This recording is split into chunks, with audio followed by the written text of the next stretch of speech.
I've titled my talk today, Free Manna. I'm kind of taking advantage of this opportunity here. I am going to share with you what Randy had mentioned, but I also want to make sure that I talk about a special family that's here who has a daughter that is trapped in Syria right now. If you know anything about Syria, it's quite a critical situation. I do want to just kind of share some of my philosophy. This is a quote from the Declaration of Independence. We hold these truths to be self-evident, that all men are created equal, that they are endowed by their Creator with certain unalienable rights, that among these are life, liberty, and the pursuit of happiness. Of course, that comes from the Declaration of Independence. That also really has its foundation in Genesis 1. And then, of course, the Golden Rule, treat others the way you want to be treated. I think that's really, these are two issues that are huge motivators for me personally. When I left the city mission, I started working mostly with international students on campus at the University of Nebraska. And most, since the largest number at that time were East Asians, Chinese, Japanese, South Koreans, even Southeast Asians, Indians. That's who most of my time was spent with. But then when 9/11 occurred, it really was kind of a wake-up call for me to realize that there's a significant population of Muslims here that God has a special place in their heart, and so I wanted to work with them. Well, the thing is, they weren't students, they were refugees. The vast majority of Muslims who have come to Lincoln, Nebraska are refugees. And so then I switched, kind of left the campus and went more into a refugee type ministry. So I know that some of you over there cannot see this on the wall, so I'll have to read this just to kind of give you an idea of the Muslims in Lincoln. There are around 4,000 Shiite Iraqi Arabs here. They would have come here in the mid to late 90s, the majority of them. They came as a result of the post-First Gulf War in 91. These would have been people who fled central and southern Iraq. They would have been the ones that were doing an uprising at that time and were hoping for the overthrow of the current government, Saddam Hussein. And then it was a policy decision on the part of the United States. The United States government decided to allow Saddam Hussein to continue to be in power. So all these people that were part of this uprising, they had to flee the country. Otherwise, as the Saddam Hussein's government was going to regain control, all these people would be executed, which there was a huge execution as a result of that uprising. So most of these, probably in the 90s, early 2000, there was probably 3,000 that came. That population has grown to at least 4,000. What happened was, when the decision had been made to allow Saddam Hussein to stay in power, how many remember the First Gulf War? I mean, it seems like ages ago. They ended up just walking, driving, whatever they could to go to the border south on Saudi Arabia, and there was a makeshift refugee camp that was set up in northern Saudi Arabia, and that's where they lived. Families, mostly it was single men, but there were a lot of families in there. And then those folks got resettled to other parts of the world, including the United States. Now, you might ask the question, why do we have so many here in Lincoln? Really, that goes back to policy of the State Department. Lincoln is one of the country's refugee resettlement communities as known by the State Department. And that actually began post-Vietnam War. So you remember post-Vietnam, we ended up getting the boat people. That's when Lincoln's Vietnamese population came, and Cambodian. Now the Cambodians, we had several hundred that came, but they ended up migrating to other cities where there were larger Cambodian population.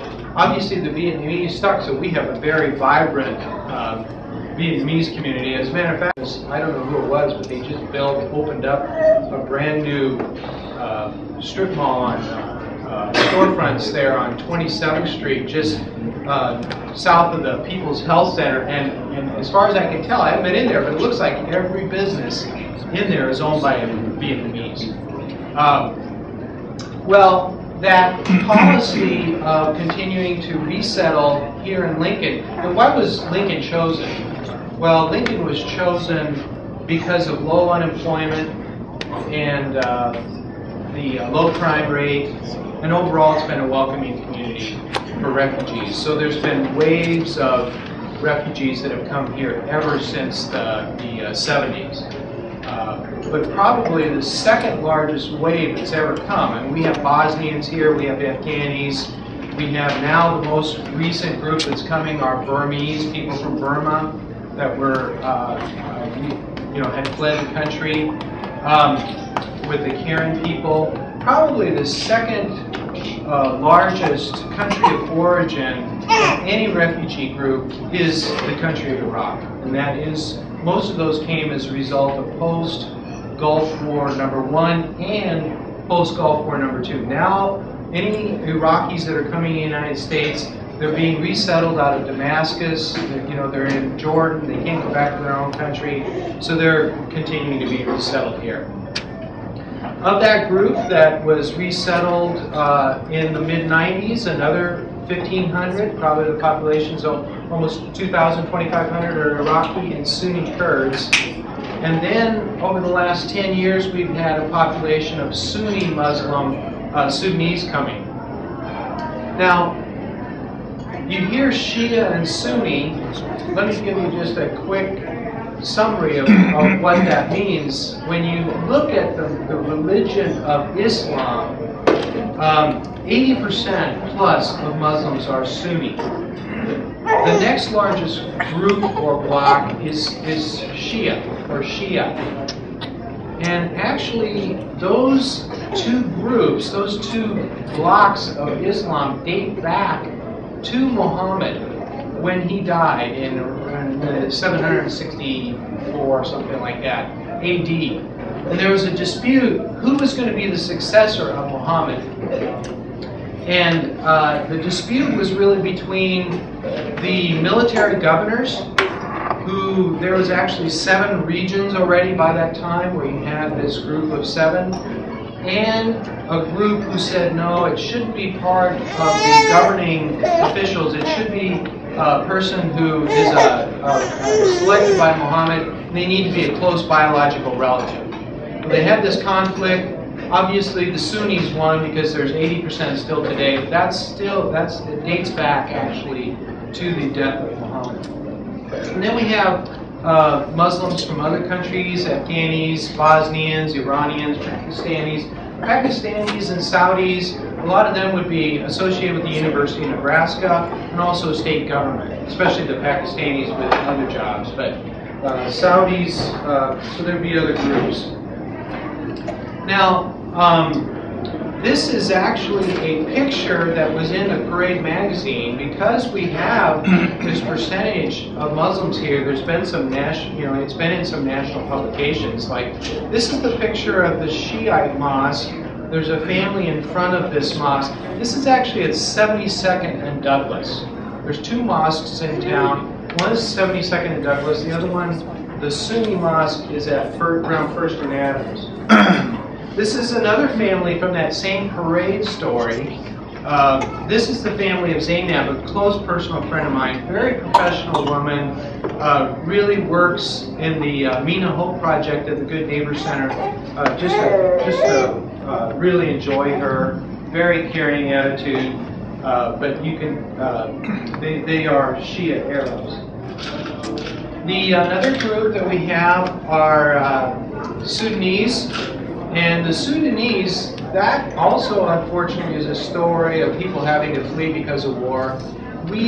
Probably the war that's got the most publicity over the last 20 years is basically the war between the South and the North.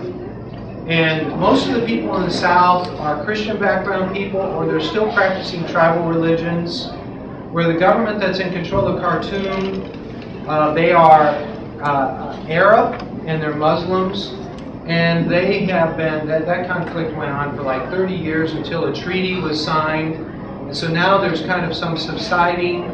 Well, why are we still getting Sudanese why are we still getting, because this treaty? Well, there's actually 3 civil wars still going on in that country. You've heard of Darfur, that's northwest. That conflict is still going. Nuba Mountains in the south, that conflict is still going. And then in the East Nile or Blue Nile region, the southeast, that conflict's still going too. So even now the territory above, now you may say, well, you know, you may know a little bit about Sudan. The area above that treaty line that was signed, most of all those people are Muslims. And they are. The government is a Muslim government. These tribes that they're in conflict with are Muslims. It really is an African-Arab issue. It's not, the Arab Muslims of Khartoum are really, you know, basically trying to control the Africans. So, and those make up a variety of tribes. This picture was actually taken, we had a micro-business basic training. This picture was taken at 27th and Holdridge. They actually have a small Sudanese African community center in that little strip mall on the corner of, on the east corner of 27th and Holdridge.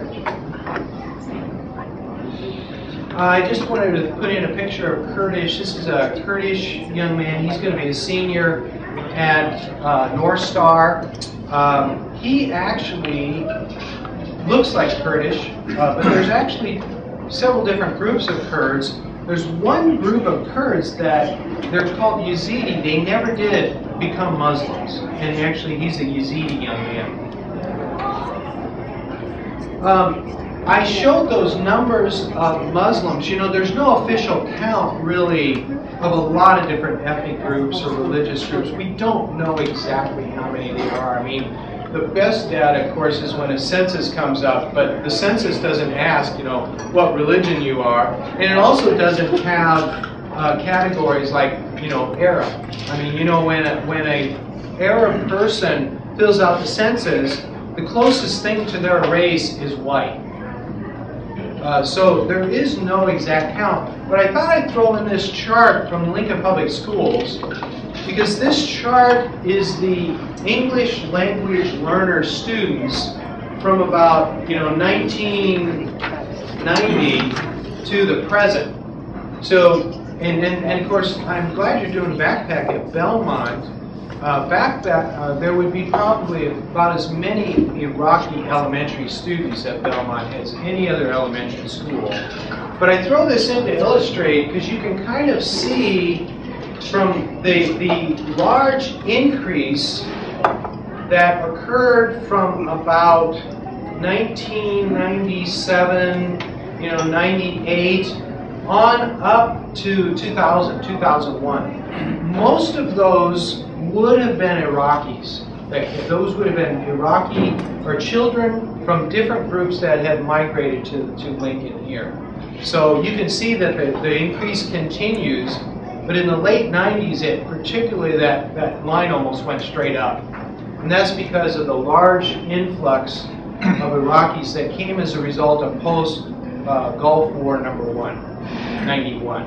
So it takes a while to get these people resettled in other countries.